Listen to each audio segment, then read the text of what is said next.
kajian ilmiah.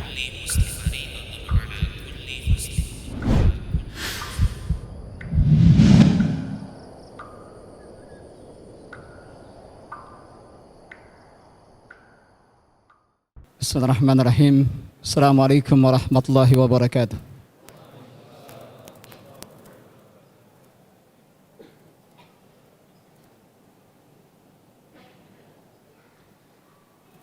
Innal hamdalillah nahmaduhu wa nasta'inuhu wa nastaghfiruh wa na'udzu billahi min shururi anfusina wa min sayyiati a'malina. من يهده الله فلا مضل له ومن يضلل فلا هادي له وأشهد أن لا إله إلا الله وحده لا شريك له وأشهد أن محمدا عبده ورسوله لا نبي بعده. يا أيها الذين آمنوا اتقوا الله حق تقاته ولا تموتن إلا وأنتم مسلمون. يا أيها الناس اتقوا ربكم الذي خلقكم من نفس واحدة وخلق منها زوجها وبث منهما رجالا كثيرا ونساء واتقوا الله الذي تساءلون به والأرحام إن الله كان عليكم رقيبا. يا أيها الذين آمنوا اتقوا الله وقولوا قولا سديدا يصلح لكم أعمالكم ويغفر لكم ذنوبكم ومن يطع الله ورسوله فقد فاز فوزا عظيما. أما بعد فإن أصدق الحديث كتاب الله وخير الهدي هدي محمد صلى الله عليه وسلم وشر الأمور محدثاتها وكل محدثة بدعة وكل بدعة ضلالة وكل ضلالة في النار. معاشر الإخوة, kaum muslimin dan muslimat rahimani wa rahimakumullahu jami'an. Saudara-saudaraku seiman yang saya cintai karena Allah, alhamdulillah senantiasa kita bersyukur kepada Allah Subhanahu wa taala atas segala karunia dan nikmat yang senantiasa Allah Subhanahu wa taala karuniakan kepada kita semua. Salawat dan salam terus tercurah kepada junjungan kita, Nabi kita Nabi Muhammad sallallahu alaihi wasallam beserta keluarga beliau, para sahabatnya dan seluruh pengikutnya yang senantiasa mengikuti sunnah beliau dengan baik hingga hari kiamat kelak. Ma'asyiral ikhwah, ikhwani fid din wa akhwati fillah, hadanallahu wa iyyakum ajma'in. Apa yang kita lakukan pada malam ini mengingatkan saya dengan sebuah hadis Nabi sallallahu alaihi wasallam yang dikeluarkan Imam Muslim dari sahabat Abu Hurairah radhiyallahu an. Nabi sallallahu alaihi wasallam bersabda, "Majtama'a qaumun fi baitin min buyutillahi ta'ala yatluna kitaballah wa yatadarasunahu bainahum illa nazalat alaihimus sakinah wa ghashiyatuhumur rahmah wa haffathumul malaikah wa dzakarahumullahu fi man indah." Nabi sallallahu alaihi wasallam bersabda, tidaklah ada suatu kaum berkumpul di salah satu rumah Allah Subhanahu wa taala sebagaimana yang kita lakukan malam ini. Yatluna kitab Allah, mereka membaca Al-Quran, wa yatadarasunahu bainahum, dan saling mempelajari Al-Quran, illa nazalat alaihimus sakinah, kecuali akan turun kepada mereka as-sakinah, ketenangan. Wa ghasyiyatuhumur rahmah, dan mereka diliputi rahmat dari Allah Subhanahu wa taala. Wa dzakarahumullahu fi man indah wa haffathumul malaika wa dzakarahumullahu fi man indah. Kemudian malaikat akan turun ke majlis tersebut, menaungi majlis tersebut dengan sayap-sayapnya. Dan yang tidak kalah pentingnya, Allah Subhanahu wa taala akan menyebut satu persatu orang-orang yang berkumpul di rumah Allah itu, akan disebut satu persatu nama-namanya dengan bangganya Allah sebutkan di depan para malaikatnya. Maka dari hadis yang mulia ini, ma'asyiral ikhwah, Nabi SAW menjelaskan banyaknya faidah dan keutamaan menuntut ilmu. Dan khususnya di dalam hadis ini disebutkan berkumpul di rumah-rumah Allah, ya, di masjid, sebagaimana kita lakukan pada malam ini. Begitu banyaknya keutamaan menuntut ilmu, sampai-sampai dalam hadis ini dikumpulkan beberapa keutamaan-keutamaan.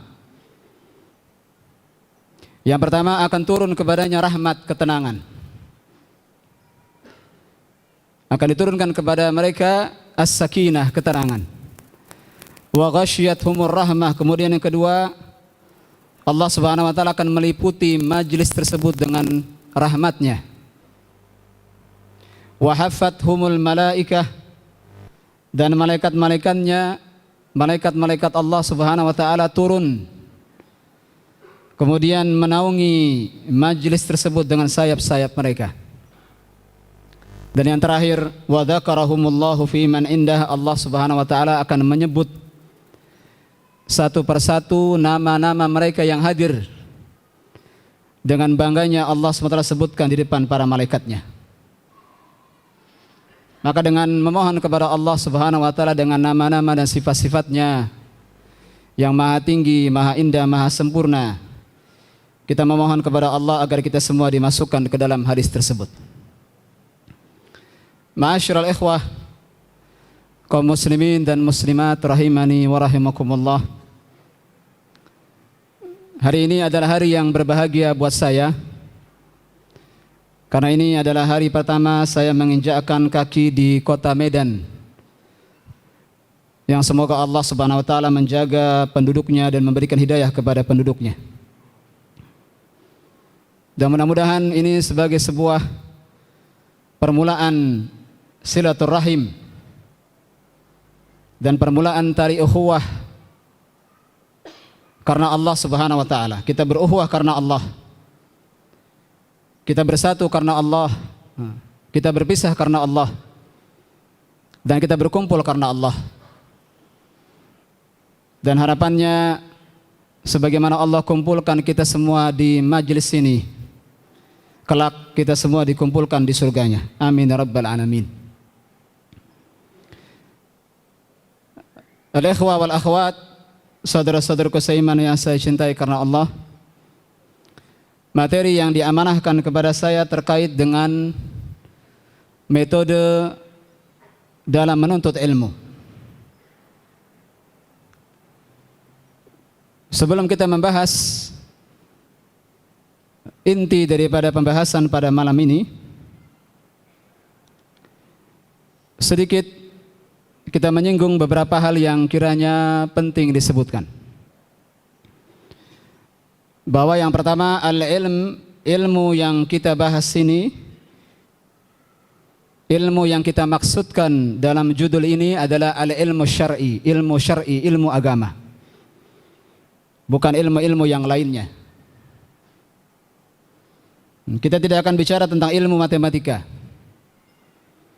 Kita tidak akan bicara tentang ilmu IPA dan yang lainnya.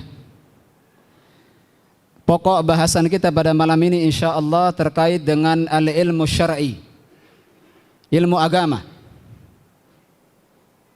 Semua ayat-ayat Al-Quran dan semua hadis-hadis Nabi SAW yang sahih, yang menjelaskan kepada kita keutamaan ilmu, maka ilmu yang dimaksud adalah al-ilmu syar'i, ilmu agama, ilmu syariat.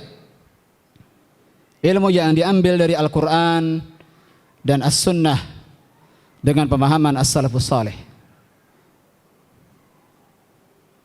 Maka dari titik ini, dari sisi ini kita tidak akan membahas ilmu-ilmu yang lainnya. Dan ayat-ayat dan hadis-hadis Nabi SAW yang akan kita sebutkan pada malam ini tentu saja semuanya terkait dengan al-ilmu syar'i. Dan alhamdulillah setiap kita pasti meyakini pentingnya ilmu syar'i, pentingnya ilmu agama. Tidak ada yang ragu tentang keutamaan bahkan kewajiban dalam menuntut ilmu syar'i.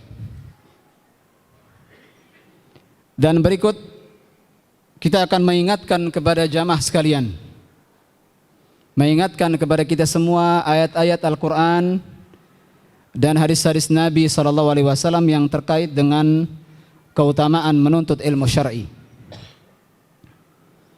Di antaranya adalah yang pertama yang Allah Subhanahu wa taala sebutkan di awal-awal surat Al-Baqarah.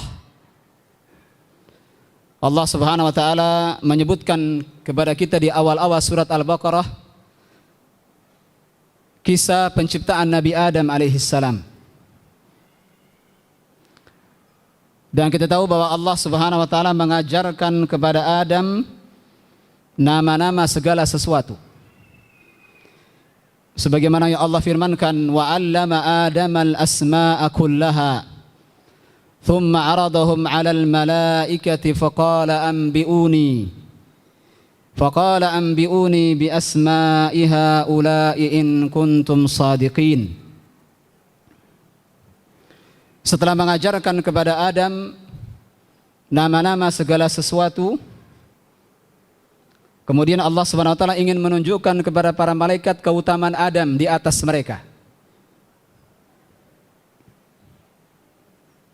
Wa 'allama Adama al-asma'a kullaha thumma 'aradahum 'alal malaikati faqala anbi'uni. Maka gantian Allah Subhanahu wa taala meminta kepada para malaikat untuk memberitahukan kepada Allah nama-nama segala sesuatu yang Allah pinta.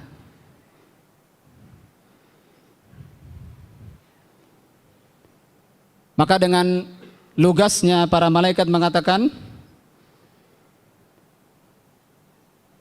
qala subhanaka la ilma lana illa ma 'allamtana. Ya Allah, maha suci Engkau ya Allah, la ilma lana, kami tidak punya ilmunya, kami tidak mengetahui, illa ma 'allamtana, kecuali apa yang Engkau telah ajarkan kepada kami. Dari ayat yang mulia ini, ma'asyiral ikhwah, ada sebuah isyarat keutamaan ilmu yang membuat Adam alaihissalam lebih utama daripada para malaikat.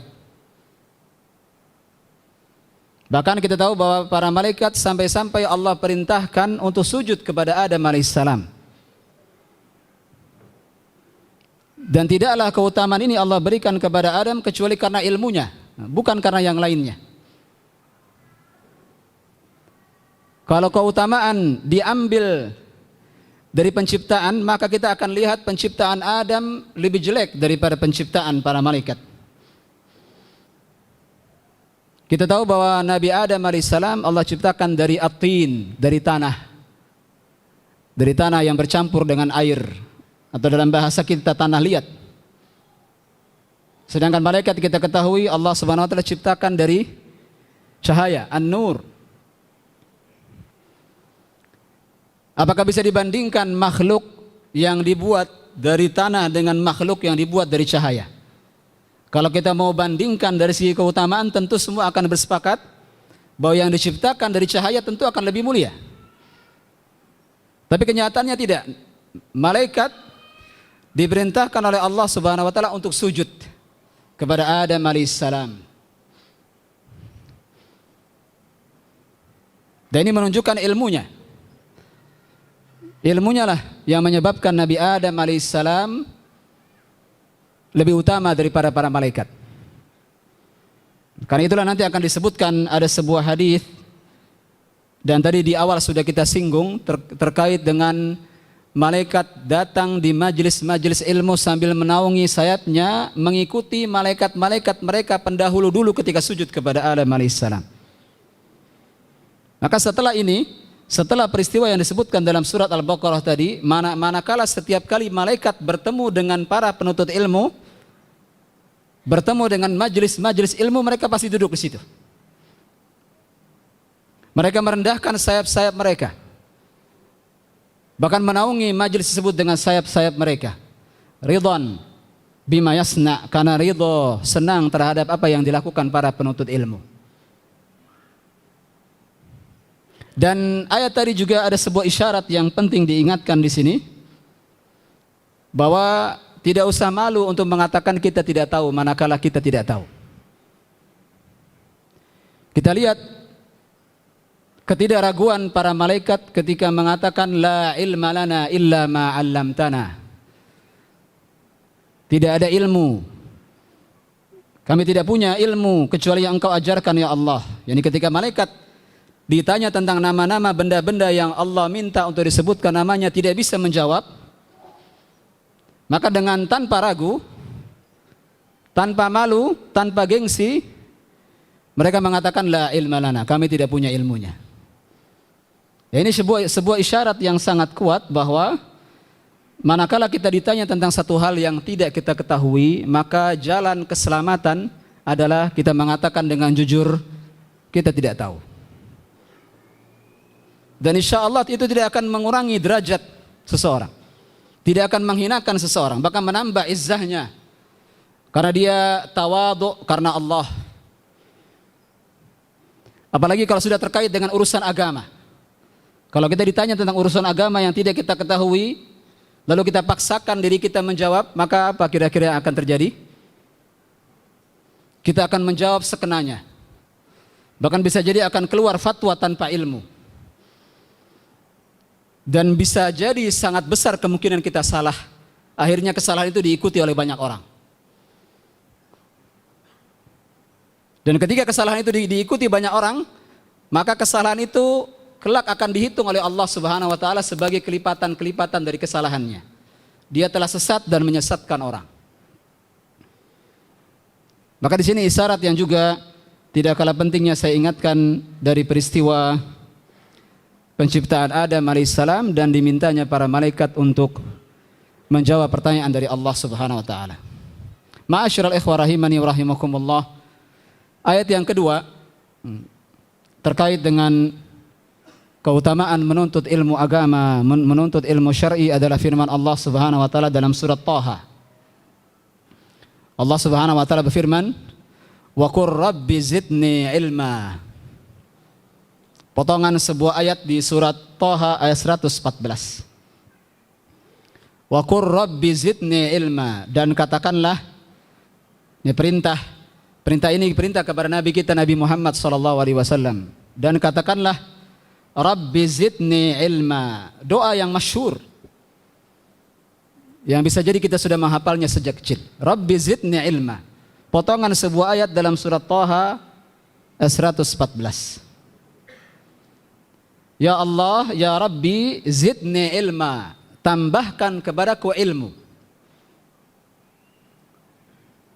Allah Subhanahu wa taala tidak mengatakan wa qur rabbi zidni malan. Allah tidak mengatakan ya katakanlah ya Muhammad tambahkan harta saya, tidak. Atau Allah tidak mengatakan rabbi zidni fulusan misalnya. Tambahkan fulus saya. Tidak. Allah tidak mengatakan demikian. Atau wa qur rabbi zidni zaujatan, ya Allah tambahkan istri saya. Allah tidak juga mengatakan demikian. Apa yang kita minta agar terus ditambah oleh Allah? Ilmu.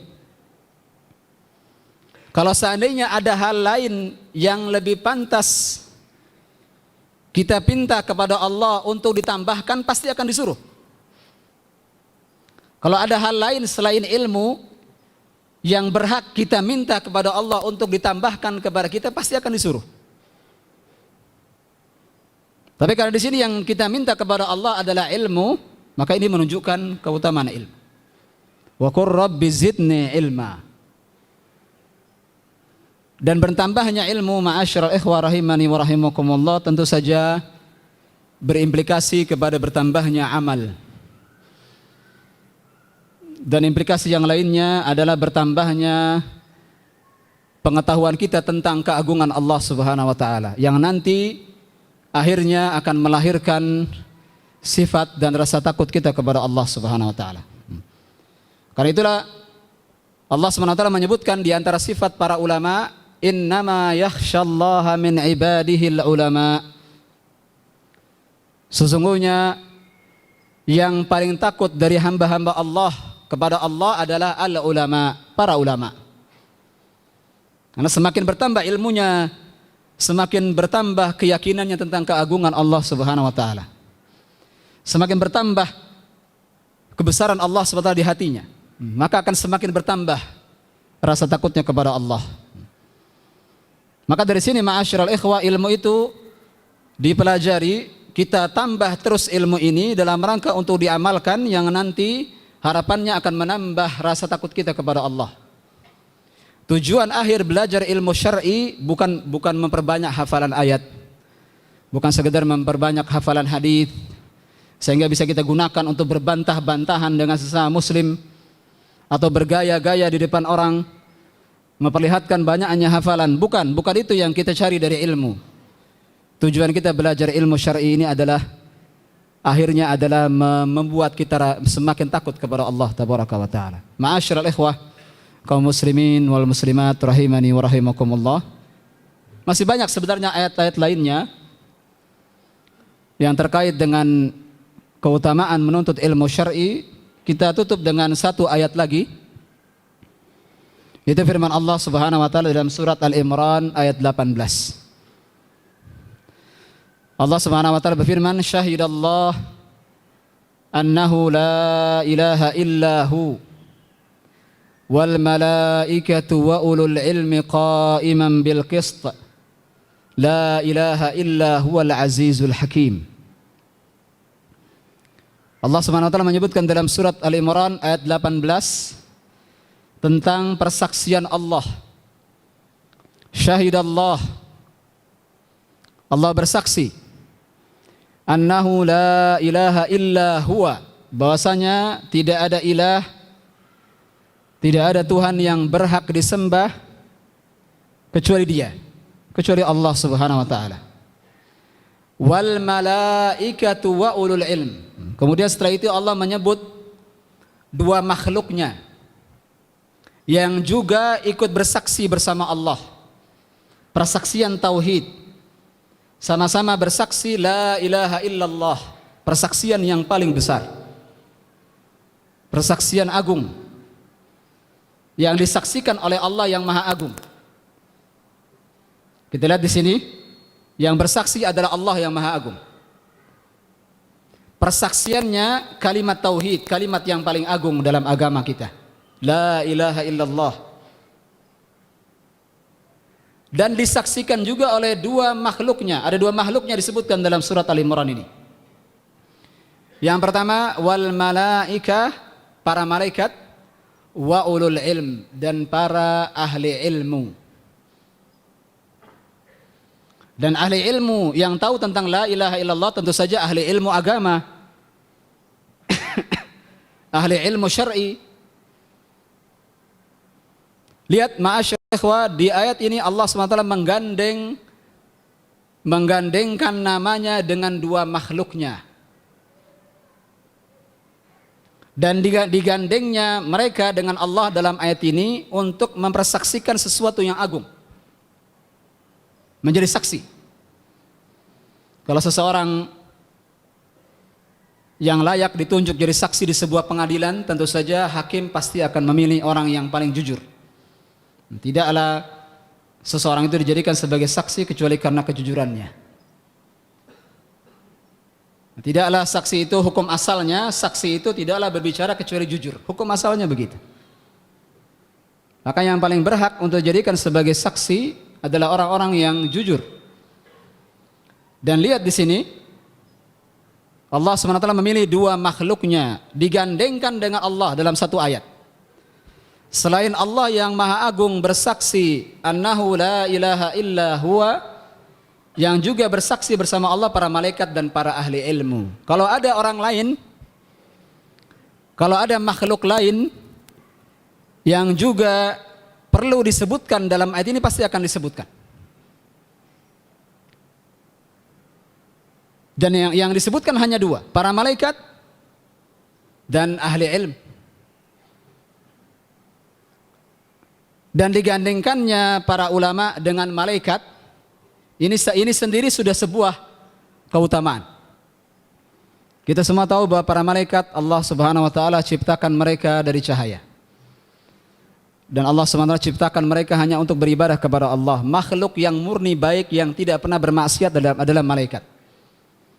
Allah gambarkan dalam sebuah ayat sifat para malaikat, la ya'sunallaha ma amarahum wa yaf'aluna ma yu'marun.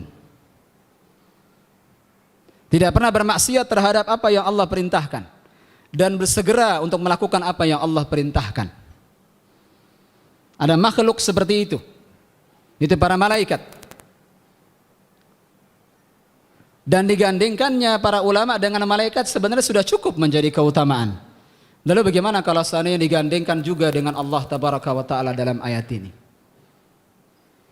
Kalau ada makhluk lain yang lebih utama pasti akan disebutkan. Berarti menunjukkan tidak ada yang lebih utama daripada para ulama. Tidak ada yang paling utama melebihi daripada para ulama dalam hal bersaksi annahu la ilaha illallah.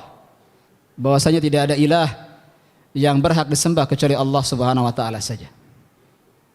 Maka ayat ini dengan sebuah isyarat yang sangat kuat menjelaskan kepada kita keutamaan ahli ilmu. Ma'asyiral ikhwah, saudara-saudaraku seiman yang saya cintai karena Allah. Berikut beberapa hadis-hadis Nabi SAW yang juga saya sebutkan untuk mengingatkan kepada kita semua tentang pentingnya ilmu syar'i ini. Di antaranya hadis Nabi SAW yang dikeluarkan Imam Bukhari dari sahabat Muawiyah ibn Abi Sufyan radhiyallahu an. Nabi SAW bersabda, "Man yuridillahu bihi khairan yufaqihu fid din."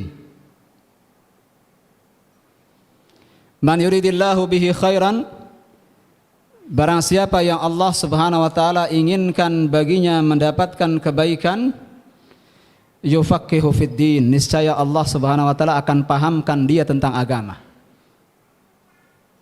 Barang siapa yang Allah inginkan dia mendapatkan kebaikan, ya Allah berkeinginan untuk memberikan kepada dia kebaikan. Kapan itu?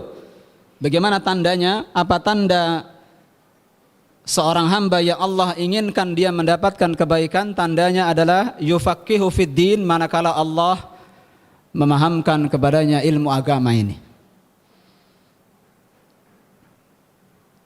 Maka dari hadis yang mulia ini, ma'asyiral ikhwah, berbahagialah orang-orang yang punya semangat untuk menuntut ilmu.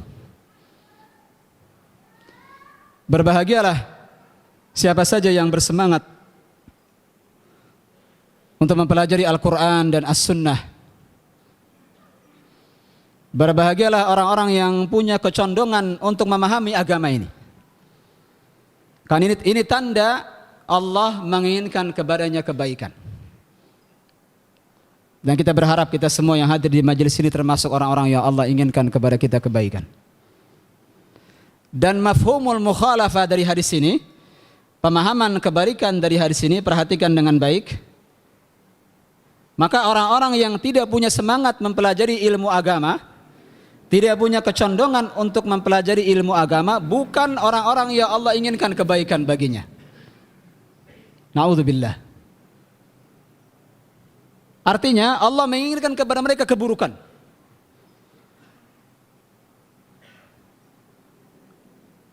Orang-orang yang tidak tergerak untuk menghadiri majelis-majelis ilmu di masjid, di majelis-majelis ta'lim, di sekolah-sekolah, di pesantren-pesantren, di ma'had-ma'had, dan di lembaga-lembaga pendidikan yang lainnya tidak terdorong untuk belajar ilmu agama ini, berarti na'udzubillah Bagaimana menurut hadis ini?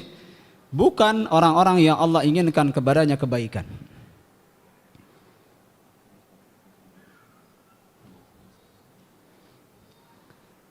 Maka berbahagialah, mudah-mudahan Allah SWT menjadikan kita semua termasuk ke dalam hadis ini. Termasuk orang-orang yang insya Allah Allah inginkan kepada kita kebaikan. Dan satu lagi sebelum kita istirahat untuk salat Isya, lihat hadis ini, yufaqihu fid din. Ada isyarat, ada sebuah faidah yang kiranya penting disebutkan di sini.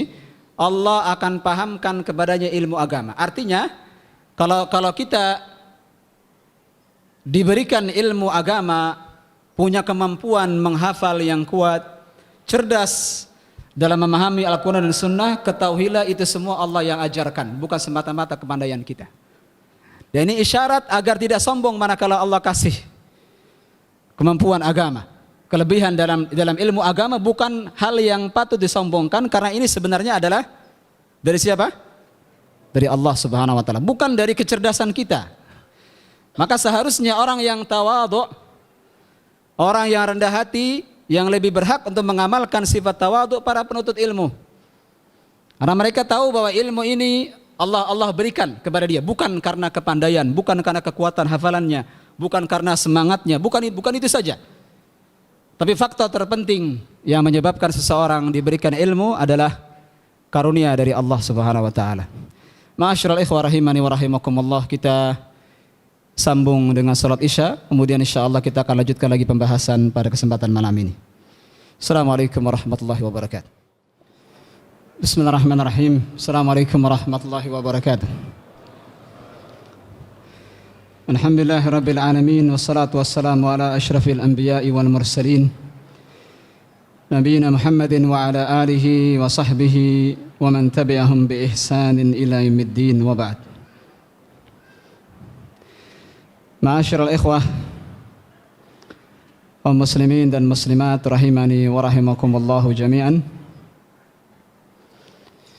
Melanjutkan kembali hadis-hadis Nabi SAW yang berbicara tentang keutamaan menuntut ilmu syar'i. Di antaranya yang berikutnya adalah sebuah hadis yang dikeluarkan Imam Abu Daud dan juga Al-Imam At-Tirmidzi dan Ibnu Majah,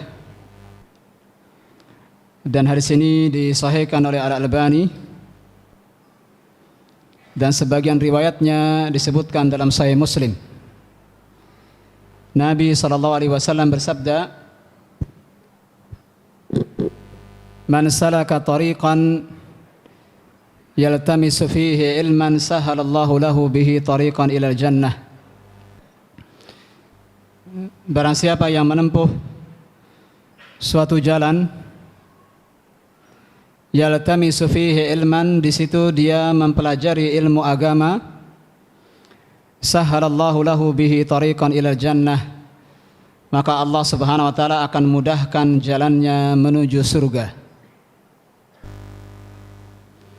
Kemudian Nabi melanjutkan, wa innal malaikata la tadau ajnihataha li talibil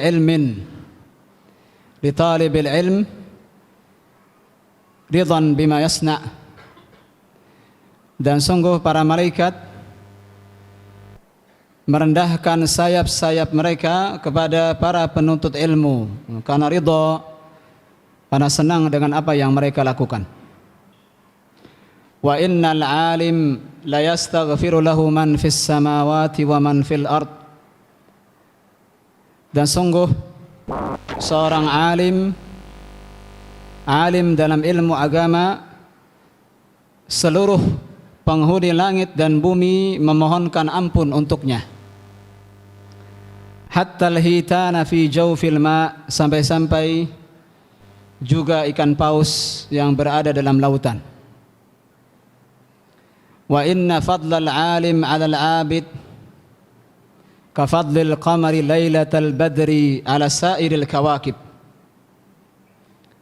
Dan keutamaan ahli ilmu dibandingkan dengan ahli ibadah adalah seperti keutamaan bulan purnama dibandingkan bintang-bintang. Wa innal ulama'a warathatul anbiya, dan sungguh para ulama adalah para pewaris nabi. Wa innal anbiya lam yuwarithu dinaran wala dirhaman, para ulama tidak mewariskan dinar dan tidak mewariskan dirham, tidak mewariskan ilmu, tidak mewariskan harta, tapi mewariskan ilmu. Faman akhadahu akhadha bihadzin wafir, barang siapa yang mengambilnya, yakni warisan ilmu yang ditinggalkan para nabi, maka faqad akhadha bihadzin wafir, maka sungguh dia telah mengambil bagian harta warisan yang sangat banyak. Hadis ini ma'asyiral ikhwah cukup lengkap dan mengumpulkan banyak keutamaan-keutamaan para penuntut ilmu. Di antaranya yang disebutkan dalam hadis ini bahwa ilmu akan menjadi sebab mudahnya seseorang masuk ke dalam surga.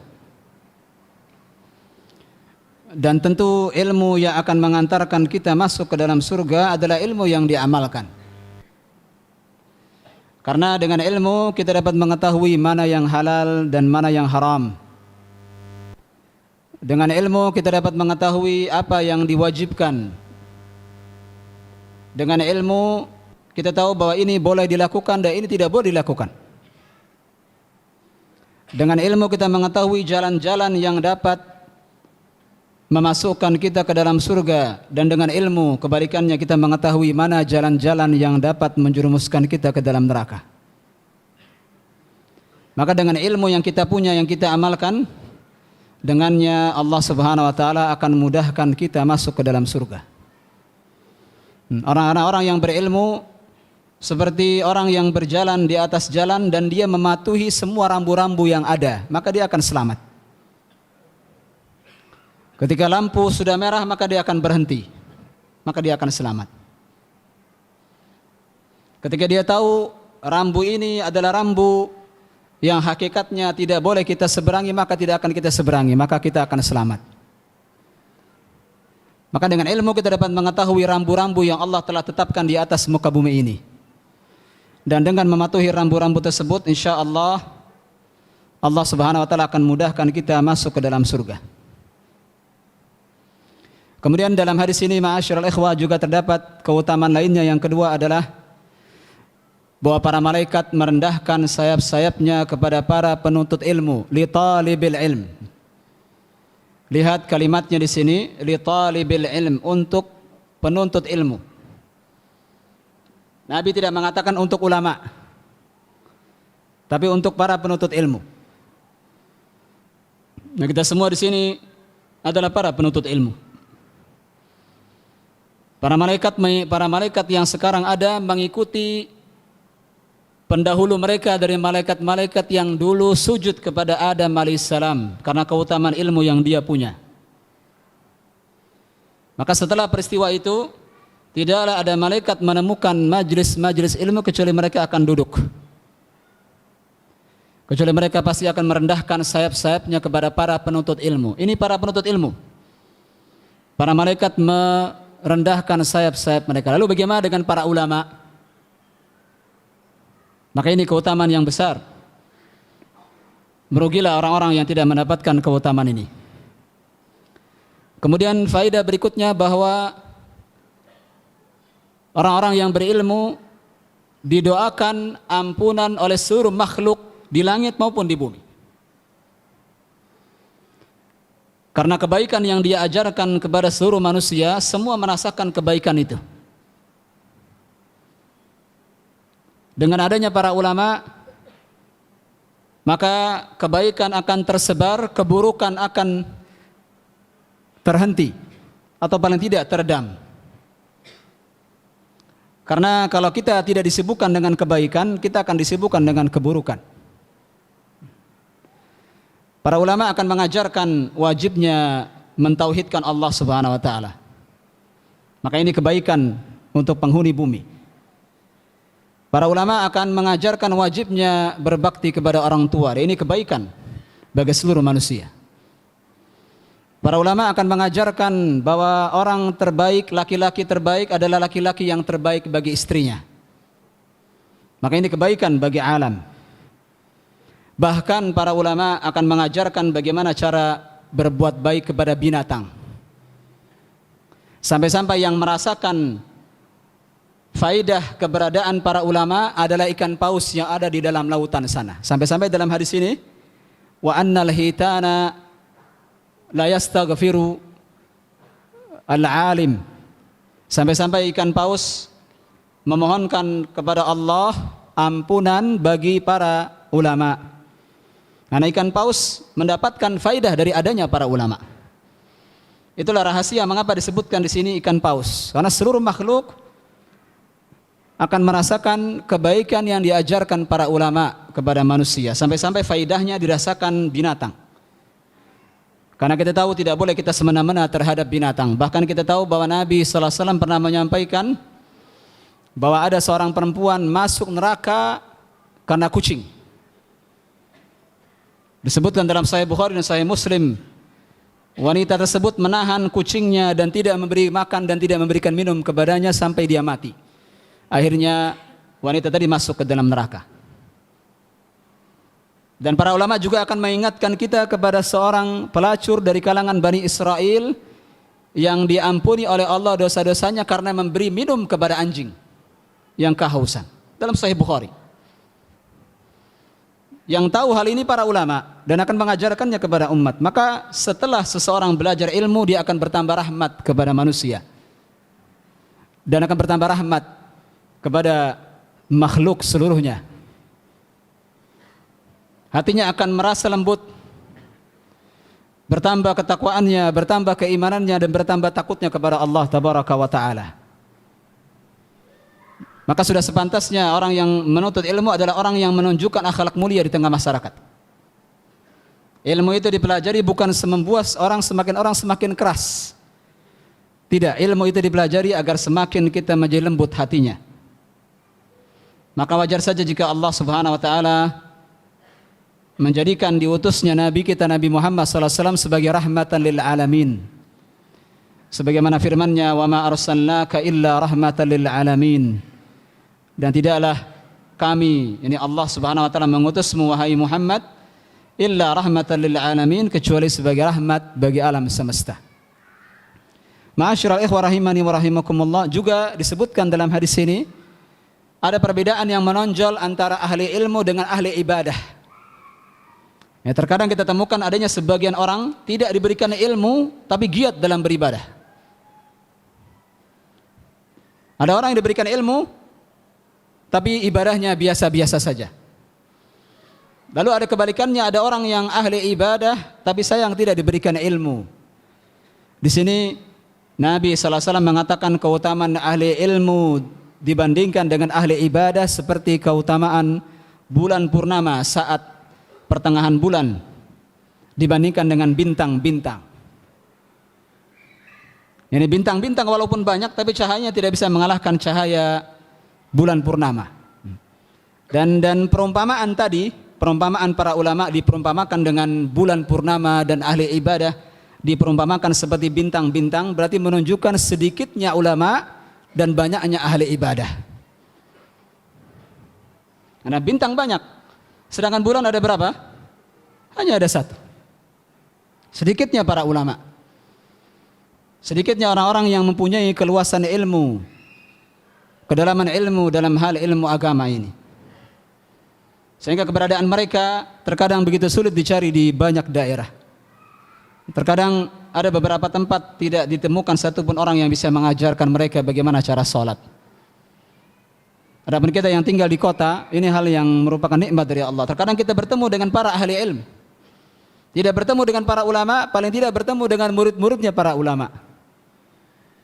Tidak bertemu dengan murid-muridnya para ulama, bertemu dengan murid-muridnya dari murid-muridnya para ulama. Paling tidak ada penuntut ilmu yang bisa kita tanya, yang bisa kita ambil ilmunya dari mereka. Sehingga dengan demikian tegaklah ilmu ini di atas muka bumi dan kita semua mendapatkan kebaikan dengan keberadaan mereka. Ma'asyiral ikhwah rahimani wa rahimakumullah, hadis terakhir sebelum kita berpindah ke pembahasan berikutnya tentang ilmu ini, ada satu hadis lagi yang saya ingatkan kepada para jamaah sekalian. Hadis yang dikeluarkan atau diriwayatkan dari sahabat Abu Darda radhiyallahu an, bahwa Nabi sallallahu alaihi wasallam bersabda, "Man jaa masjidi hadza lam ya'tihi illa li khairin yata'allamuhu aw yu'allimuhu fahuwa bimanzilatil mujahid fi sabilillah. Wa man jaa li ghairi dzalika fahuwa bimanzilatir rajul yanzuru ila mata'i ghairihi." Hadis ini dikeluarkan Al-Imam Ibnu Majah dengan sanad yang hasan. Nabi bersabda, barang siapa yang datang ke masjidku ini, man jaa masjidi hadza, barang siapa yang datang ke masjidku ini. Ketika Nabi menyebutkan masjid, dan khususnya masjid Nabi sallallahu alaihi wasallam, maka kita tahu bahwa ini di mana? Masjid An-Nabawi di Madinah. Tapi ini berlaku untuk semua masjid. Lam ya'tihi illa li khairin yata'allamuhu, tidaklah dia datang kecuali untuk mempelajari sebuah kebaikan atau mengajarkannya. Posisinya kalau bukan sebagai pelajar atau sebagai pengajar,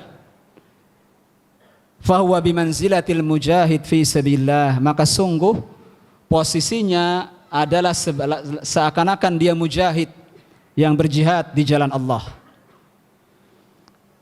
Dan barang siapa yang datang bukan karena itu, bukan karena adanya ilmu yang ingin dia pelajari, atau bukan karena untuk mengajar kebaikan, maka dia seperti orang-orang yang hanya bisa melihat barang-barang orang lain.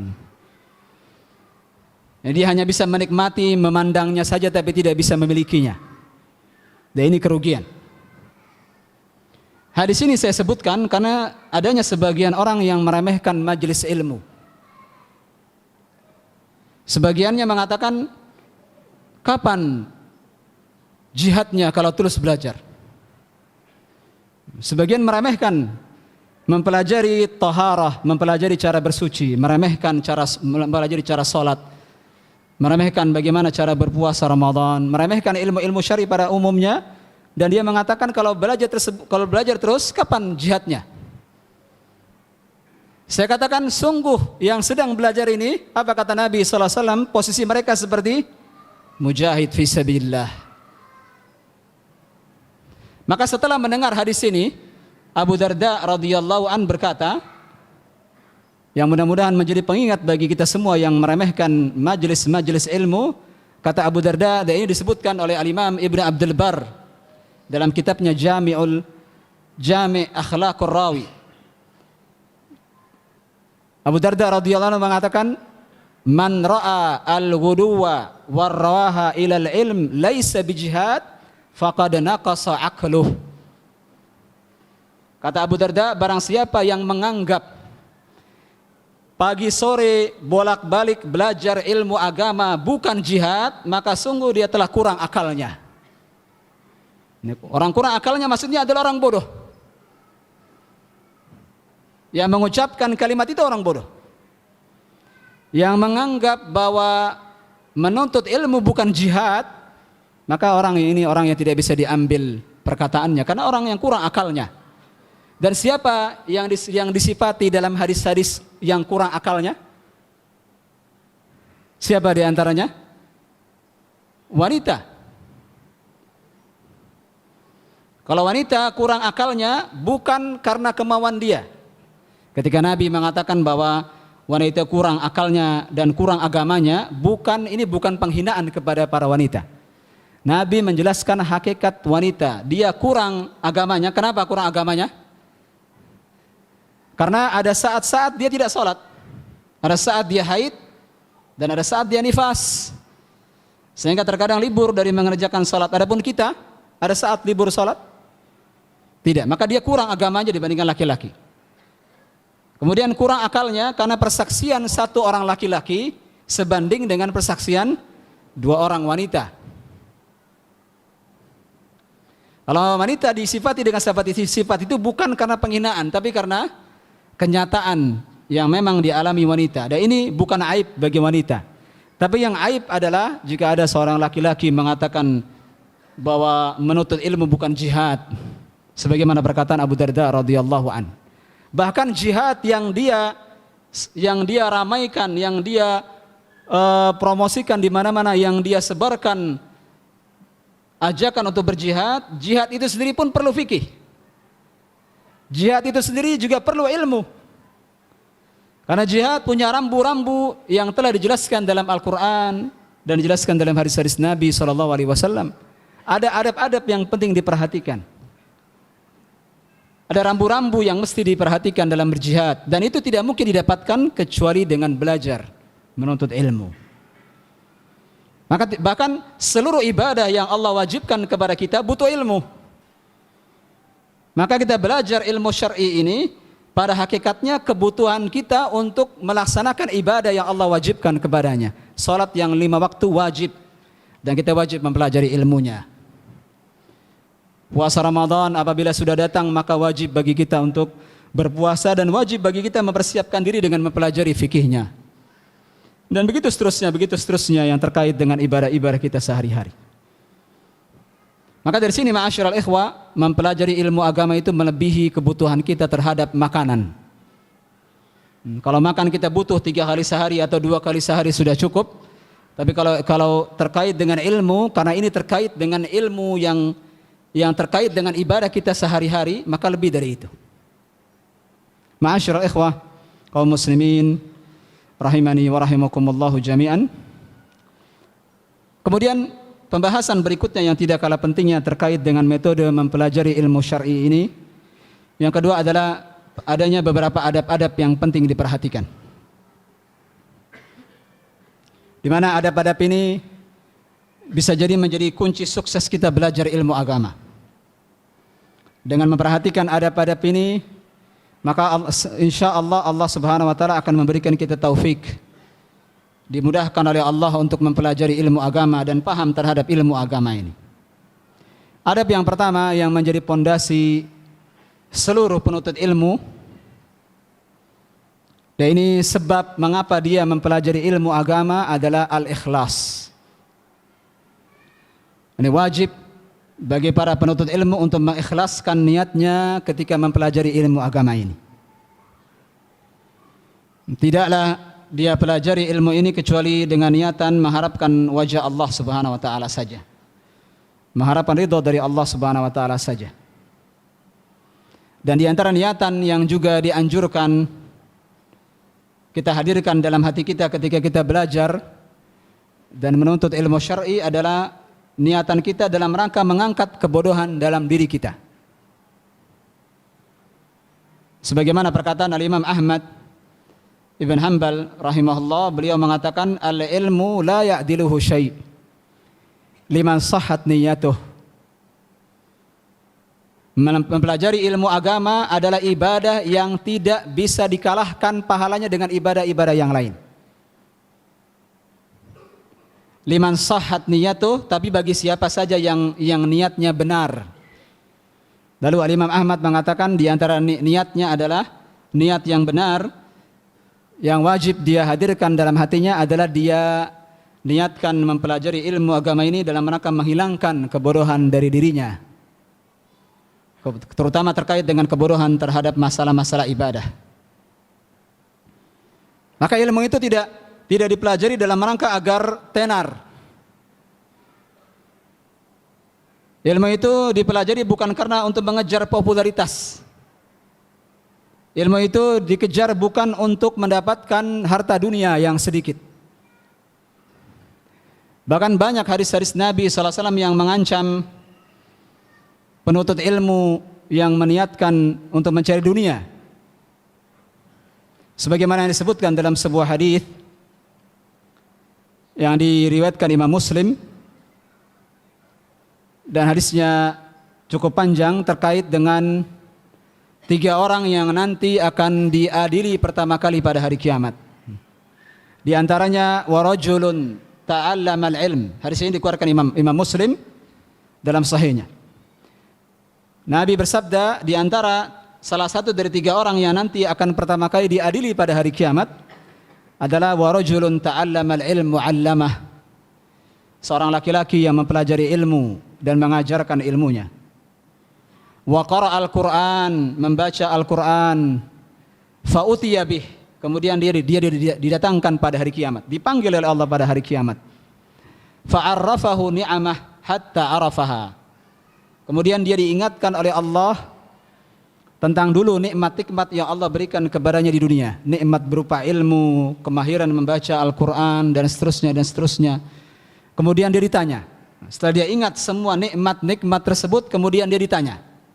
Allah bertanya kepadanya, "Fama amilta fiha?" Apa yang telah engkau amalkan, apa yang telah engkau lakukan dengan nikmat-nikmat tersebut.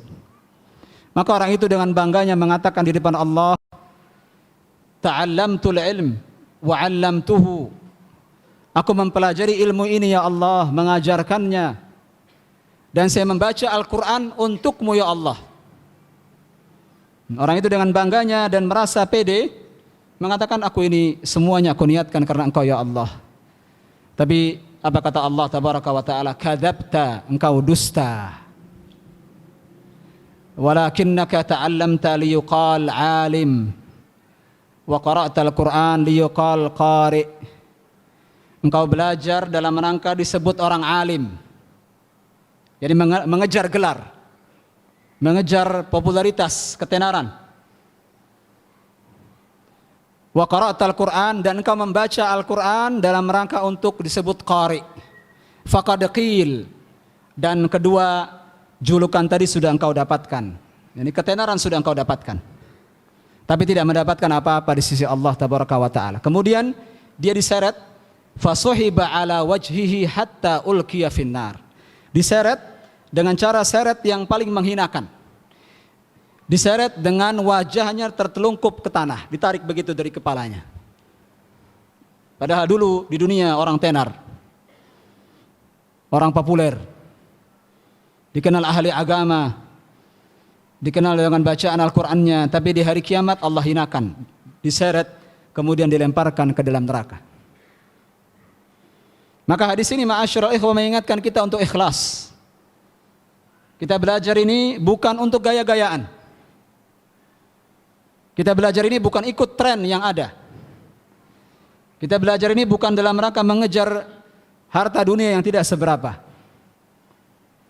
Niatan awal yang hendaknya dihadirkan setiap muslim ketika belajar ilmu agama ini dalam rangka mengharapkan pahala hanya dari Allah saja.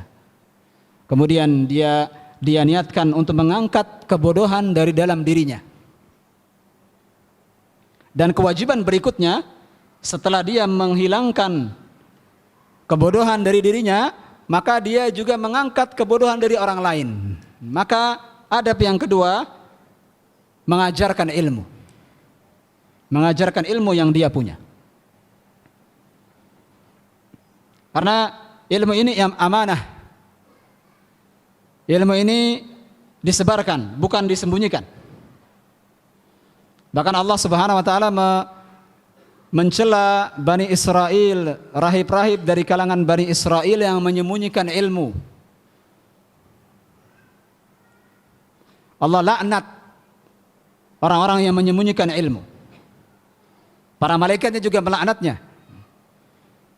Dan maka ilmu itu bukan untuk disembunyikan, ilmu itu bukan untuk dinikmati sendirian, tapi juga diajarkan kepada manusia sesuai dengan kesanggupan masing-masing. Dan yang tidak kalah pentingnya yang ketiga adalah al-amal bil ilm, mengamalkan ilmu yang kita punya. Karena tidaklah ilmu ini dipelajari kecuali sebagai wasilah untuk beramal. Apalah faidahnya ilmu tentang salat kalau kita tidak mengamalkannya dalam salat kita? Apalah artinya ilmu tentang bertakwa kepada Allah kalau kita tidak bertakwa kepada Allah secara nyata?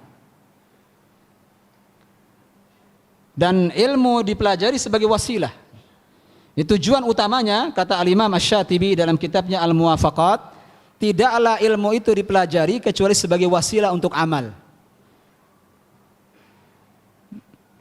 Dan inilah ilmu yang bermanfaat. Ilmu yang bermanfaat manakala diamalkan. Ilmu itu dikatakan al-ilmun nafi'. Ilmu itu dikatakan sebagai ilmu yang bermanfaat kalau dia ajarkan dan dia amalkan. Dan Allah murka kepada orang-orang yang berilmu tapi tidak beramal terhadap ilmunya. Sebagaimana disebutkan dalam surat Al-Baqarah dan juga disebutkan dalam surat As-Saff, awal-awal surat As-Saff. Allah Subhanahu wa taala berfirman di awal-awal surat As-Saff, "Ya ayyuhalladzina amanu lima taquluna ma la taf'alun." Wahai orang-orang yang beriman, mengapa engkau mengatakan apa yang tidak kamu perbuat? Kabura maqtan indallahi an taqulu ma la taf'alun. Maha besar murka Allah terhadap orang-orang yang mengatakan apa yang tidak dia perbuat. Juga disebutkan dalam surah Al-Baqarah, "Ata'muruna an-nasa bil birr wa tansawna anfusakum wa antum tatluna al-kitab afala ta'qilun." Apakah engkau mengajarkan kepada manusia kebaikan tapi lupa dengan diri sendiri? Wa antum tatluna al-kitab, dan kalian membaca Alkitab, membaca Al-Qur'an. Afala ta'qilun, mengapa kamu tidak memikirkannya? Maka ini hal yang juga tidak kalah pentingnya. Bahkan semua ayat-ayat yang tadi kita baca dan hadis-hadis yang tadi kita baca memuji ahli ilmu, itu ahli ilmu yang mengamalkan ilmunya. Bukan karena ilmunya saja. Bukan karena semangatnya saja dalam mempelajari ilmu, tapi mereka dipuji oleh Allah. Mereka mendapatkan kedudukan yang tinggi dalam syariat Islam ini karena amal. Karena mengamalkan apa yang dia ketahui. Ma'asyiral ikhwah, kaum muslimin dan muslimat, yang terakhir yang ingin saya ingatkan kepada para ikhwah dan akhwat, di antara hal yang juga diperhatikan dalam mempelajari ilmu syar'i ini, hendaknya dia punya sifat ar-rifq, tidak terburu-buru, tidak berambisi untuk menguasai semuanya, sehingga melupakan tahapan-tahapan yang seharusnya dia lewati. Karena sekarang ini kita banyak temukan orang-orang yang semangat dalam belajar tapi bingung bagaimana cara belajar. Apa yang dia baca terlebih dahulu? Apa yang harus dia pelajari dari buku-buku para ulama ini? Mana yang harus dia ambil terlebih dahulu dan mana yang diakhirkan? Ada di antara mereka yang begitu bersemangatnya langsung membeli buku-buku induk yang besar-besar, yang dia sendiri tidak bisa membacanya dan tidak bisa mengambil faedah darinya. Karena para ulama ketika mengajarkan ilmu ini kepada umat dan ketika menulis karya-karya ilmiah tentang ilmu syar'i ini yang kemudian diwariskan dari generasi ke generasi, ada kitab-kitab yang ditulis oleh para ulama dalam rangka untuk ringkasan-ringkasan dari semua ilmu, yakni mukhtasarat. Kita temukan ada beberapa buku-buku itu ringkasan-ringkasan. Dan ini alangkah baiknya kita mulai dari sini. Ada yang sifatnya yang kedua, syarah, penjelasan daripada mukhtasar ini, tapi sifatnya mutawassit, masih pertengahan. Dan ada juga tulisan para ulama yang mutawwal, yang memang diperuntukkan bagi orang-orang tertentu saja, bukan untuk semua. Buku-buku induk yang besar sampai 12 sampai 20 jilid. Sebagai contoh dari 3 kelompok buku ini, di antara kelompok buku yang mukhtasar, yang ringkas, yang kiranya antum mulai dari situ, contohnya dalam ilmu hadis adalah Arba'un Nawawiyah. Kitab hadis yang sangat ringkas, yang mencakup 42 sampai 50 hadis. Judulnya Al-Arba'un An-Nawawiyah, ditulis oleh Al-Imam An-Nawawi. Dinamakan Al-Arba'un karena tidak lebih daripada 40 lebih hadis. Kemudian ada syarahnya, ada penjelasan dari kitab Al-Arba'un An-Nawawiyah. Kita tahu ada kitab Jami'ul Ulum wal Hikam. Ini pertengahan. Dan ada lagi kitab yang lebih tinggi, yang lebih panjang pembahasannya, ada kitab hadis Fathul Bari. 12 sampai 20 jilid. Dari mana antum mulai? Dari yang 12 jilid itu? Pertengahan atau dari awal? Dari awal. Jangan berambisi ingin tahu semuanya langsung melewati tingkatan-tingkatan tadi lalu loncat naik ke Fathul Bari. Akhirnya setelah baca Fathul Bari 20-30 halaman lemes, dia tinggalkan buku itu. Kemudian dia baca buku lain, loncat sana loncat sini, enggak selesai. Pindah ke kitab ini enggak selesai, kitab ini enggak selesai. Datang ke majelis ini tidak pernah selesai, pindah ke majelis sana. Dan begitu seterusnya, akhirnya dia banyak wawasan tapi tidak terarah ilmunya. Tidak berakar, tidak punya batang, tidak punya ini. Dia tidak jelas ilmunya. Maka di semua cabang-cabang ilmu itu ma'asyiral ikhwah, ada kitab-kitab mukhtasar, kitab-kitab ringkasan yang kiranya perlu antum pelajari terlebih dahulu sebelum yang lain. Sebagai contoh, tadi sudah saya sebutkan kitab dalam ilmu hadis, antum mulai dari Arba'un An-Nawawiyah. Kemudian di kitab Al-Aqidah ada kitab yang ringkas Al-Usulul Thalathah, 3 landasan utama yang ditulis oleh Al-Imam Muhammad Ibn Abdul Wahhab At-Tamimi. Kemudian dalam ilmu tafsir antum bisa baca tafsir Al-Muyassar. Sekarang ini alhamdulillah ada tafsir yang hampir mirip dengan terjemah ringkas, At-Tafsir Al-Muyassar. Gabungan dari beberapa jumlah para ulama yang dipimpin langsung oleh Syekh Saleh Ibn Abdul Aziz Ali Syekh. Kemudian alhamdulillah sudah dicetak dan sudah diterjemahkan ke dalam berbagai bahasa. Dan di antaranya sudah diterjemahkan dalam bahasa kita. Baca tafsir itu, tafsir yang ringkas. Atau tafsir yang terkenal di negeri kita, tafsir Al-Jalalain. Tafsir itu tafsir Al-Lughawi, hanya menjelaskan makna mufradat saja, makna kosakata. Tapi tentu dengan kehati-hatian, karena ada beberapa penyimpangan akidah dalam buku itu. Maka tetap ilmu itu tidak dipelajari otodidak. Dari masa ke masa ilmu itu diwariskan dari ulama ke muridnya, kemudian ke muridnya lagi, dan begitu seterusnya. Maka ilmu itu tidak dipelajari dengan otodidak, dengan cukup dengan belajar di rumah, melahap semua buku-buku yang ada. Tidak. Hukum asalnya ilmu itu diambil dari mulut para ulama, atau murid-murid para ulama, atau murid-muridnya dari murid-muridnya para ulama. Maka dalam Islam tidak dikenal orang belajar otodidak dalam belajar agama. Karena otodidak itu ketika dia salah, dia tidak tahu kok dia salah, karena tidak ada yang menegurnya, tidak ada yang memperingatkannya. Dia merasa dia sudah benar padahal dia jauh dari kebenaran. Dan ini banyak. Maka pelajari kitab-kitab yang ringkas terlebih dahulu, baru berkembang ke kitab yang pertengahan, kemudian baru tingkat yang berikutnya yang lebih tinggi lagi. Maka majelis-majelis ilmu di masjid-masjid tentu akan lebih baik jika difokuskan ke kitab-kitab tersebut, baru ke tingkat yang berikutnya. Dan itulah membangun ilmu, dan ilmu tidak dipelajari dengan tablik akbar yang sebulan sekali seperti ini. Ini hanya sebagai stimulan saja. Stimulan saja ketika ada sebagian orang sudah mulai melemah, dengan adanya dipanggil ustadz dari luar yang belum pernah dilihat sebelumnya, bukan karena ilmunya lebih tinggi daripada ustadz lokal, bukan. Ini karena permasalahan hanya untuk menghilangkan kejenuhan saja. Maka setelah itu tetap membangun ilmu diambil dari pengajian kitab.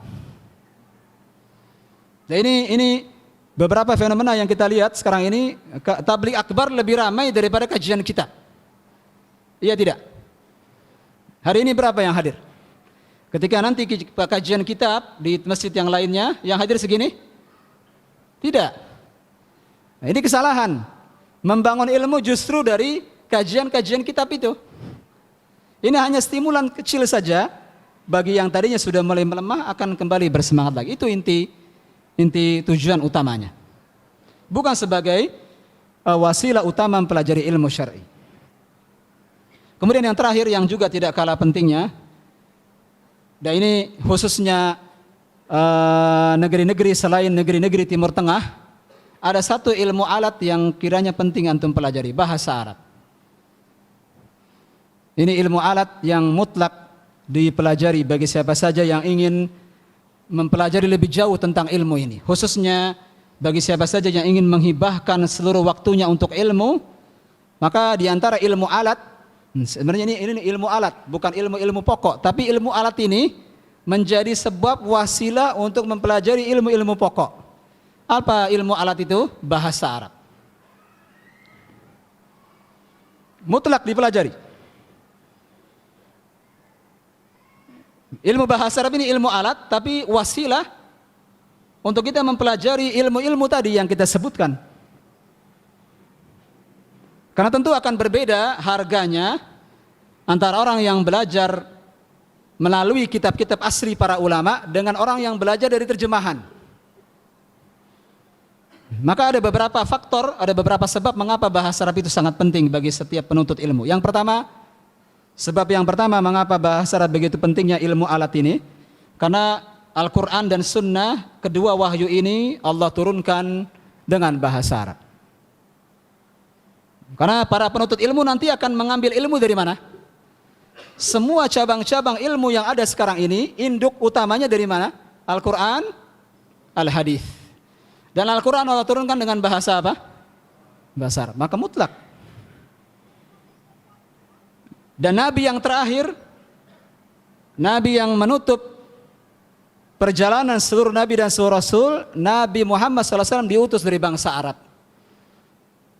Dan para sahabat Nabi SAW, generasi terbaik umat ini, para sahabat, para tabi'in dan para tabi'ut tabi'in, mereka berbahasa.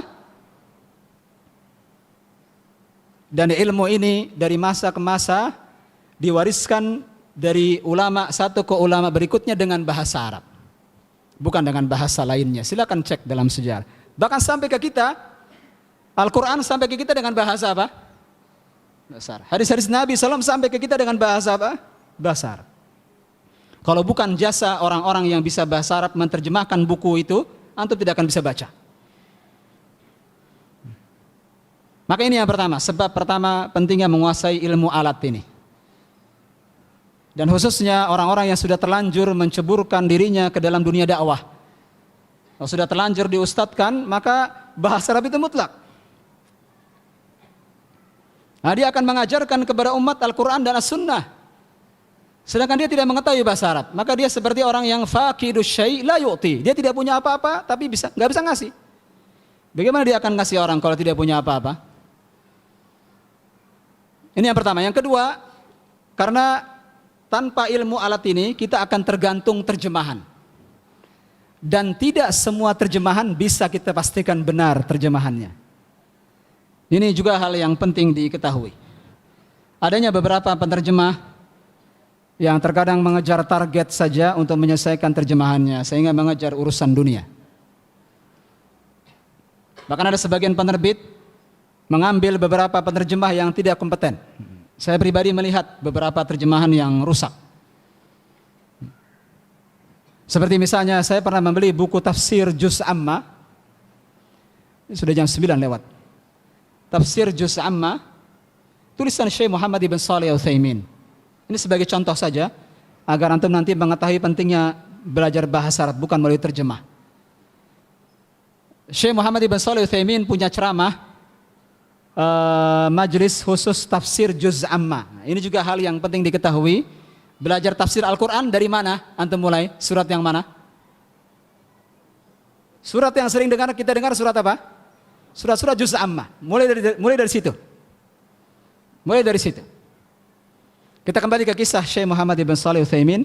Lalu ditulis oleh muridnya ceramahnya, kemudian dijadikan sebagai buku, kemudian dicetak setelah mendapatkan izin dari beliau. Sebagiannya sudah diterjemahkan ke dalam bahasa kita. Dan ada satu penerbit, saya beli buku itu. Saya terkaget-kaget ketika melihat awal-awal buku itu, ketika Syekh Muhammad ibn Shalih Al-Utsaimin menjelaskan tentang keutamaan Al-Fatihah. Disebutkan di buku terjemahan itu, di antara keutamaan Al-Fatihah bisa dipakai untuk ruqyah. Karena disebutkan dalam hadis Abu Sa'id bahwa Nabi pernah meruqyah kepala suku. Betul ceritanya? Nabi meruqyah kepala suku? Antum yang baca hadisnya, siapa yang meruqyah? Sahabat Abu Sa'id Al-Khudri. Dan Nabi SAW mengikrarkan dia, menyetujui dia menggunakan Al-Fatihah sebagai ruqyah. Terjemahannya tidak begitu. Setelah saya kembali ke buku aslinya, terlihat penerjemah tidak mengetahui kaidah-kaidah bahasa dengan cukup. Antum lihat, kalau dari awal-awal halaman sudah begitu terjemahannya, kira-kira bagaimana halaman berikutnya? Antum bisa percaya? Bisa yakin baca kitab itu?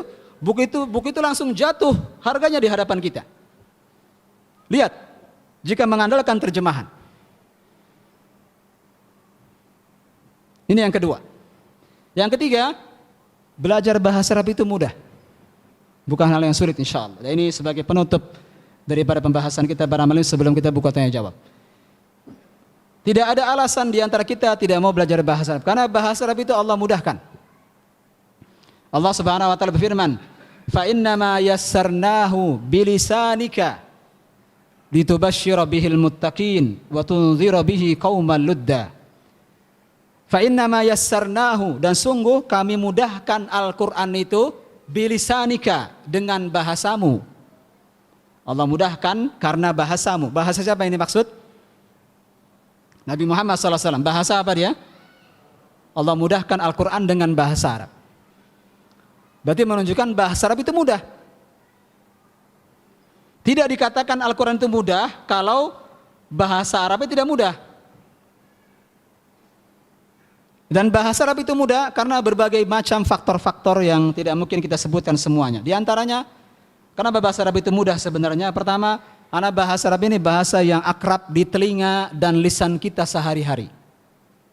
Dan tidak berlebihan kalau saya katakan antum-antum kita semua di sini sudah berbahasa Arab semenjak kita membuka mata pada pagi hari sampai menutup mata lagi. Tidak berlebihan ketika saya katakan. Kita buktikan. Seorang muslim yang taat ketika membuka matanya di waktu subuh bangun, apa yang akan dia ingat? Baca doa tentu saja. Apa doanya? Alhamdulillahilladzi ahyana ba'da ma amatana. Bahasa apa itu? Bahasa Arab. Tidak ada di antara kita yang bangun dari bangunnya, oh my God, bilang begitu. Tidak ada. Tidak akan ingat bahasa itu. Kecuali hanya orang-orang yang memang gandrung dengan bahasa itu. Adapun kita muslim, itu yang kita baca. Dari sejak membuka mata. Masuk kamar mandi, kita pasti baca doa. Keluar kamar mandi kita baca doa. Keluar rumah baca doa. Menuju ke masjid baca doa. Masuk masjid baca doa. Keluar masjid baca doa. Pulang kembali ke rumah ada doanya. Mengganti pakaian ada doanya. Pergi keluar rumah menuju kantor ada doanya. Pagi dan sore kita tahu ada doanya. Dan seterusnya. Ada tidak bahasa yang lebih banyak frekuensinya daripada bahasa Arab kita gunakan dalam sehari semalam? Tidak ada. Belum kalau dihitung dengan sholat 5 waktu saja. Dari takbir sampai salam itu berbahasa Arab, ya tidak? Maka ini faktor yang pertama yang menyebabkan bahasa Arab itu mudah. Yang kedua, khususnya bahasa Melayu, bahasa kita, kurang lebih 300 lebih kosakata bahasa Melayu itu diambil dari bahasa Arab. Kita tidak mengambilnya dari bahasa Sanskerta, bahkan tidak mengambilnya dari bahasa Belanda atau bahasa Inggris.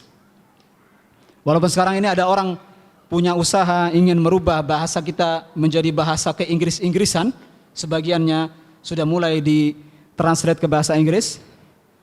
Tapi tetap ratusan kosakata dalam bahasa Indonesia itu bahasa Arab awalnya.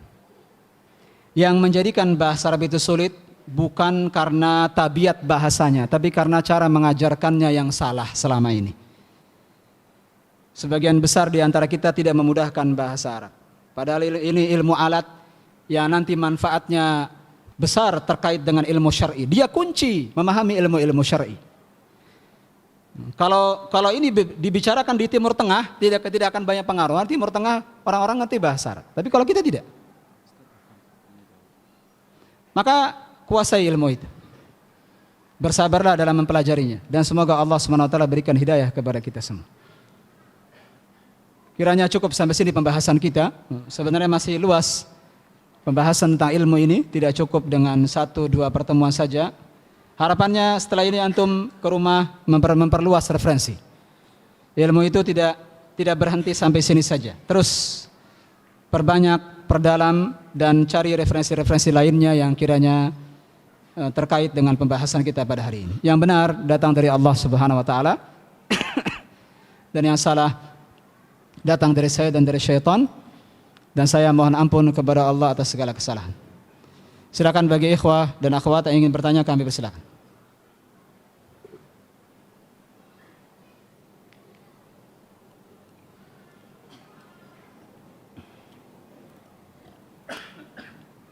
Mohon pertanyaannya yang terkait keterbatasan ilmu dan keterbatasan waktu tentu saja, tidak semua bisa kita jawab.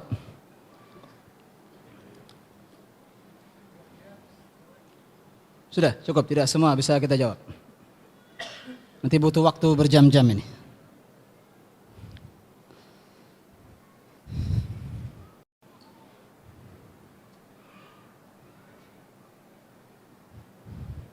Ada pertanyaan yang nanti ditanyakan kepada ustadz yang lain. Sudah, cukup. Sudah, tidak cukup waktunya lagi.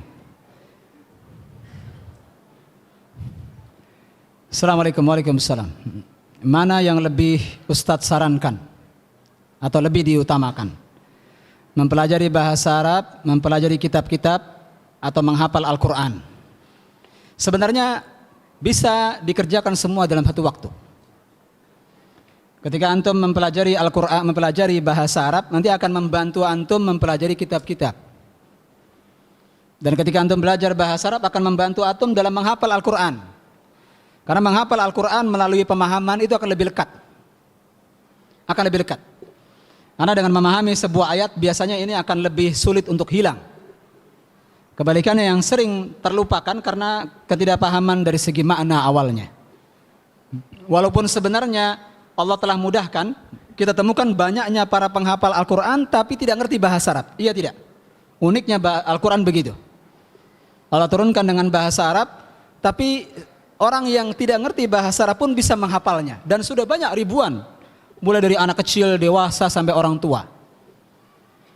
Yang terakhir di tahun 2010, ketika saya di Mesir, juara 2 penghafal Al-Quran internasional yang diadakan Universitas Al-Azhar, yang kedua dari Tajikistan, anak kecil dari Tajikistan.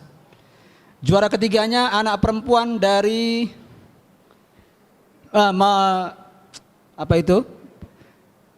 dia pakai bahasa Urdu, pulaunya pulau indah dikelilingi laut, Maladewa. Dan dua-duanya tidak ngerti bahasa Arab, tidak ngerti bahasa sama sekali. Ajaibnya Al-Quran begitu.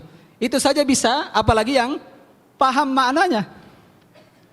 Maka tidak bertentangan insya Allah antum sambil belajar bahasa Arab, belajar kitab-kitab juga. Karena kitab-kitab kan pakai bahasa Arab.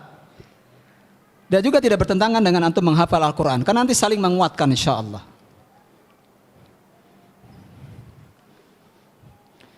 Apakah malaikat juga merendahkan sayapnya untuk majelis bid'ah?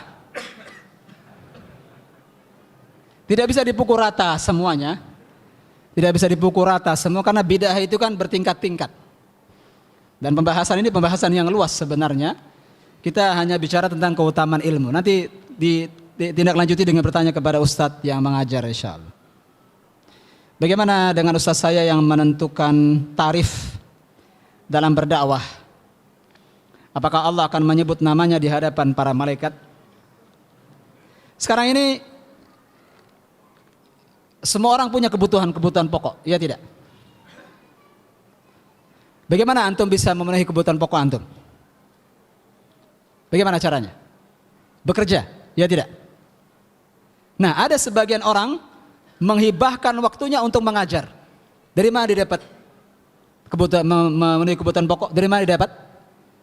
Orang itu menghibahkan seluruh waktunya untuk mengajar ilmu agama. Dari mana dia dapat kebutuhan pokok? Saya tanya, minta-minta? Antum biarkan dia minta-minta di luar sana? Antum yang tahu jawabannya. Adapun dalam hal menentukan tarif, memang ada ikhtilaf para ulama dalam hal ini. Tapi selama tarifnya sesuai dengan kadarnya, dan itu bukan tujuan awal mencari duit, bukan, maka insya Allah tidak akan merusak keikhlasan insya Allah. Tetap niatan awalnya adalah menghibahkan ilmu yang kita pelajari ini. Adapun dunia insya Allah nanti akan ikut. Maka saya sarankan para pengajar agama ini, kita harus punya sampingan, punya usaha. Nah, dengan begitu kita tidak akan merendahkan diri kita minta-minta kepada para jamaah. Wallahu a'lam bishawab. Bagaimana seseorang itu dikatakan berlebihan dalam beragama? Orang itu berlebihan kalau telah keluar daripada garis batasannya. Gelas ini batasannya sampai di sini. Kalau ada orang menuang terus-menerus, dikatakan apa orang ini? Berlebih. Begitu pula dalam urusan agama, agama punya batasan-batasan. Maka manakala seseorang keluar dari batasan agama itu, dia telah berlebihan. Sebagai contoh, sederhana saja. Berapa rakaat salat subuh? 2. Batasannya berapa? Boleh tidak dengan alasan agar mendapatkan pahala lebih banyak, saya mau salat subuh 3 rakaat. Kan pahalanya lebih banyak. Nanti ada lagi orang lainnya, jangan 3, 4 sekalian, tanggung. Ada lagi yang mengatakan tidak, biar kita lebih sehat 11 rakaat salat subuh. Enggak ada habis-habisnya kalau tidak ada batasan. Iya tidak? Orang ini berlebihan tidak? Iya, karena batasannya sudah ditentukan. Maka kalau syariat sudah menentukan batasannya sekian, jangan dilewati. Maka itu yang dianggap berlebihan. Batasan kita beribadah, kepada siapa kita beribadah? Kalau ada orang melewati batasan itu, berlebihan bukan? Berlebihan. Wallahu a'lam bishawab. Bagaimana pendapat Ustaz tentang mana yang didahulukan, beramal atau berilmu? Mana yang didahulukan, beramal atau berilmu? Mana yang didahulukan? Ilmu. Mana tidak mungkin antum beramal tapi tanpa ilmu. Apa yang mau diamalkan kalau mau beramal tanpa ilmu? Kita membaca dalam sholat kita 17 kali sehari semalam, minimal kalau kita hanya sholat wajib, kita telah mengulang-ulang dalam sehari semalam itu 17 kali doa agar kita diberikan ilmu dan amal. Dalam surat Al-Fatihah. Ayat yang mana? Ihdinas siratal mustaqim. Ya Allah, tunjukkanlah kami jalan yang lurus. Jalannya siapa? Siratal ladzina an'amta alaihim. Jalannya orang-orang yang Allah berikan nikmat atas mereka. Ghairil maghdubi alaihim, bukan jalannya orang-orang yang Allah murkai, waladdallin, dan bukan juga orang-orang yang tersesat. Telah sah, telah thabit dari Nabi sallallahu alaihi wasallam bahwa orang yang dimurkai, siapa mereka orang yang dimurkai? Al-Yahud. Ad-dallin, siapa mereka? Kata Nabi sallallahu alaihi wasallam, An-Nasara. Nabi yang langsung menafsirkannya. Yahudi, Syekh As-Sa'di dan disebutkan dalam tafsir Ibnu Katsir, Yahudi dimurkai oleh Allah karena mereka punya ilmu tapi tidak mengamalkan ilmunya. Mereka tahu bahwa Nabi Muhammad akan datang dan mereka tahu mengilmui ciri-cirinya. Bahkan digambarkan dalam Al-Quran, mereka mengenal Nabi Muhammad seperti mereka mengenal anak mereka sendiri. Tapi ketika Nabi datang, bagaimana? Mereka amalkan ilmunya? Tidak. Maka disebut al-maghdubi alaihim, orang yang Allah murkai. Berilmu tapi tidak beramal. Ad-dallin, An-Nasara dikatakan tersesat karena mereka beramal tanpa ilmu. Kedua-duanya salah. Berilmu tapi tidak beramal dimurkai. Beramal tanpa landasan ilmu tersesat. Jadi kita seakan-akan kita minta apa kepada Allah? Kita minta diberikan ilmu dan amal. Dan para sahabat Nabi SAW adalah contoh daripada generasi yang berilmu dan beramal. Maka jawabannya mana yang kita dahulukan? Ilmu atau amal? Ilmu, baru beramal. Terlalu kecil tulisannya. Assalamualaikum Ustaz. Waalaikumsalam. Apakah benar sebagian ulama berpendapat bahwa berjihad di Suriah sudah menjadi wajib dikarenakan banyaknya para mujahid yang sudah syahid? Wajib kalau ulil amri mengatakan kita wajib ke sana.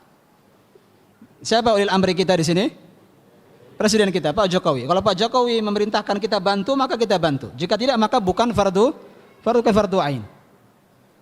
Dan di sana bukan masalah jumlah. Ini masalahnya lebih rumit daripada yang kita pikirkan di Suriah itu. Yang bisa kita lakukan di sini hanya berdoa kepada Allah, membantu apa yang bisa kita bantu dengan moral, dengan material. Adapun pergi ke sana tidak akan banyak maslahat. Wallahu a'lam bishawab.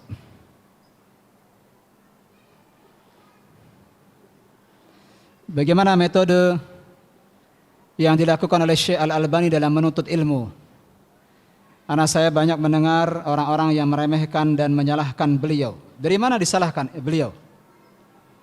Al-Imam Al-Albani di mana disalahkannya? Kenapa disalahkan? Siapa yang bertanya ini? Ini masih umum. Masih perlu penjelasan. Apa maksudnya? Bagaimana metode yang dilakukan oleh Syekh Al-Albani dalam menuntut ilmu? Kalau ini bisa kita jawab. Syekh Al-Albani, guru pertamanya adalah bapaknya. Bapaknya seorang ulama Hanafi di Albania. Maka beliau mengambil Al-Quran, mengambil hadis dan mengambil fikih di awal-awal dari bapaknya. Kemudian setelah pindah ke Suria, beliau mengambil banyak ilmu dari para ulama-ulama hadis di Suria. Yang tidak mungkin bisa kita sebutkan seluruhnya. Ada yang sebagian beliau ambil sanadnya dalam ilmu hadis, ada yang beliau ambil sanadnya dalam ilmu bahasa. Dan uniknya yang perlu diingatkan di sini, Syekh Al-Albani dari mana? Asalnya Albania, Eropa. Beliau bisa bahasa Arab karena hijrahnya beliau ke Damaskus, Suria. Sekitar tahun 60-an atau tahun 50-an. Kata beliau, di salah satu biografinya, beliau mengatakan, dalam hidup saya ada 2 nikmat yang paling menonjol. Semua nikmat Allah banyak, kata beliau. Nikmat Allah kepada saya banyak, tapi yang paling menonjol 2, kata beliau. Di antaranya yang kedua itu, yang pertama diajarkannya beliau servis jam. Dengan begitu beliau bisa mencari nafkah dalam waktu sebentar, kemudian tercukupi. Karena waktu itu, zaman itu, yang punya keahlian servis jam sangat sedikit. Sehingga tarifnya bisa, apalagi sekarang antum tahu, baterai kecil yang dipakai di jam antum itu, berapa harganya antum beli toko? 25.000, 10.000. Di Senen, di pasar Senen sebelum kebakar, itu kiloan. Antum tahu untungnya seberapa jadi kalau begitu? Untung. Alhamdulillah itu muamalah yang halal, kenapa tidak boleh? Boleh-boleh saja. Yang kedua, kata beliau, nikmat yang kedua, setelah diajarkan servis jam, yang kedua, pindahnya beliau ke negeri Syam. Dengan begitu wasilah saya mengetahui bahasa Arab. Lagi-lagi ini pentingnya bahasa Arab. Beliau jadi ulama sekarang, ulama yang kita kenal sekarang, awal mulanya ternyata apa? Bahasa Arab. Bahkan di kelas, karena cerdasnya beliau dalam bahasa Arab, di kelas itu, gurunya di SMA waktu itu kalau tidak salah, kalau orang-orang Suriah yang lain sudah tidak bisa jawab, ini orang-orang Suriah, maka nanti terakhir yang ditanya, Albani, tolong jelasin kaidah bahasa ini, apa artinya? Anak-anak Suriah pada kalah semua. Suriah asli. Maka bahasa Arab ini penting. Itu cara metode belajarnya Al-Albani. Maka apa tadi di sini disebutkan? Karena saya banyak mendengar orang-orang meremehkan dan menyalahkan beliau. Yang meremehkan berawal dari ketidakkenalnya beliau. Ada pepatah dalam bahasa kita, bahasa Melayu, tidak kenal maka tidak. Baca biografinya, baca buku-bukunya, Anda akan terkagum-kagum melihatnya. Silahkan. Sebelum menyalahkan, sebelum meremehkan, sebelum terpengaruh dari berita dari A, dari B, dari C, baca. Baca karya-karya beliau. Baru setelah itu antum silakan menilai. Yang terakhir, bagaimana cara belajar dan mahir bahasa Arab dari awal. Apa yang harus dipelajari dan trik-triknya. Serta adakah kitab atau buku sebagai acuan untuk belajar bahasa Arab? Pertama, hal yang perlu saya ingatkan lagi tadi terkait dengan pentingnya menumbuhkan dalam hati bahwa bahasa Arab itu mudah. Tadi sudah kita sebutkan bukti-bukti betapa mudahnya bahasa Arab. Siapa yang masih ingat? Di antara sebabnya mengapa bahasa Arab mudah adalah bahasa yang akrab di lisan dan telinga kita setiap harinya. Yang kedua, ratusan kosakata bahasa Indonesia, bahasa Melayu dari bahasa Arab. Tanpa kita sadari kita gunakan itu dalam sehari-hari. Apalagi kalau yang sudah ngaji biasanya nanti berubah beberapa mufrodatnya. Yang tadinya gue dan lo, sekarang jadi apa? Ana, antum. Udah bahasa Arab bukan itu? Ada sebagiannya Masya Allah SMS ke saya, Naam Ustadz. Masya Allah. Luar biasa, naam. Luar biasa. Berarti sudah mulai adanya keakraban kita terhadap bahasa Arab. Yang jadi permasalahan utama adalah sebagian metode pengajaran bahasa Arab ini yang menyusahkan. Ini perlu saya terus terang. Ada sebagian dari beberapa ustadz-ustadz kita memaksakan dirinya untuk mengajarkan bahasa Arab dengan metode yang tidak tepat. Sebagai contoh, ada sebagian yang memulai dari belajar nahwu dan sharaf, kaidah-kaidah bahasa. Padahal ini bisa diakhirkan sebenarnya. Saya tidak meremehkan nahwu dan sharaf, tapi bisa diakhirkan. Sebagai contoh yang paling mudah, antum-antum yang belajar buku Durusul Lughah jilid 1, belajar hada, iya tidak? Hada, apa arti hada? Ini, selesai. Jangan ditambah-tambah. Ada ustadz, hada ya akhi ismul isyarah lil qarib. Mudzakkar, mufrad, mabniun ala sukun fi mahalli raf'in mubtada. Paham? Besok enggak akan baik lagi. Serius. Besok kena penyakit muntaber. Apa itu muntaber? Mundur tanpa beritahu. Di absen hilang. Namanya ada, fulan. Loh, mana? Pertemuan pertama, kedua masih kuat. Pertemuan ketiga sudah enggak kuat. Saya sama seperti antum, dari SD, SMP, SMA. Bukan dari pesantren. Jangan menganggap yang bisa bahasa Arab itu yang dari pesantren saja. Tidak. Ustadz Firanda, Allah berikan beliau hidayah dan terus memberikan kesehatan kepada beliau.